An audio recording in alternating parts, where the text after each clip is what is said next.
خاص طور سے ہماری جو نئی نسل ہے وہ موبائل پر صرف ہو رہا ہے.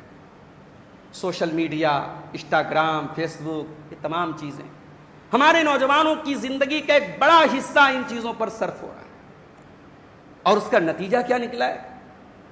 اس کا نتیجہ یہ نکلا کہ ہم سوشل میڈیا پر اتنے ایکٹیو ہو گئے کہ ہم سوشلی ڈی ایکٹیویٹ ہو گئے. ہمارے پاس اپنے باپ کے لیے ٹائم نہیں ہے اس کی صحت کی حال چال پوچھنے کے لیے. ہمارے پاس اپنے بچوں کی تربیت کے لیے ٹائم نہیں ہے. ہمارے پاس اپنی بیوی کے ساتھ بیٹھ کر کے پیار اور محبت کے چند لمحات گزارنے کے لیے ٹائم نہیں. ہم سوشل میڈیا پر بہت ایکٹیو ہیں.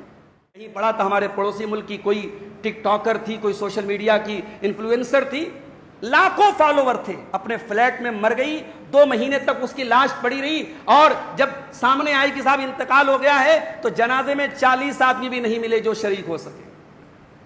یہ چکا چوند، یہ چمک دمک، یہ گلیمر، یہ کس کام کا آیا میرے بھائی؟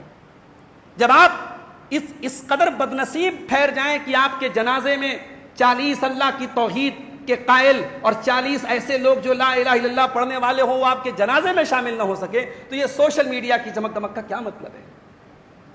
موبائل پر، سوشل میڈیا پر غیر ضروری وقت دینا.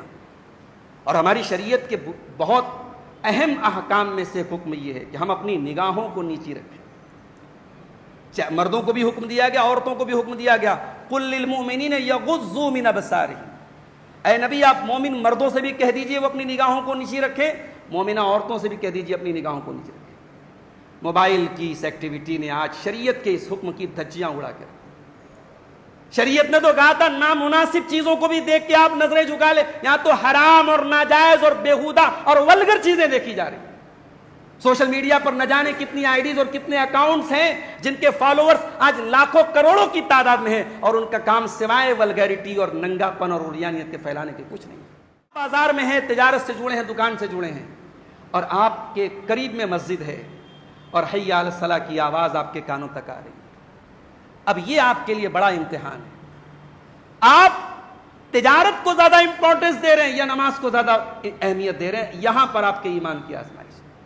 اگر حی علی الصلاۃ کی آوازیں آ رہی ہیں اور آپ کا کاروبار آپ کے لیے اتنا اہم ہے کہ آپ اس آواز کو سننے کو تیار نہیں، آپ مسجد میں آنے کے لیے تیار نہیں ہیں، تو میرے بھائیوں میرا جملہ سخت ہے مگر معاف کیجیے گا، لعنت ہے ایسے کاروبار پر جو نماز سے ہمیں غافل کرتے ہیں. لعنت ہے ایسے پیسے پر اور ایسی دولت پر جو اللہ کے ذکر سے ہمیں غافل کرتے ہیں. ایک متقی کی پہچان، ایک ایمان والے کی پہچان، ایک اللہ والے کی پہچان کیا ہے؟ اللہ قرآن میں کہتا ہے رجال لا تلہیہم تجارت ولا بیع عن ذکر اللہ.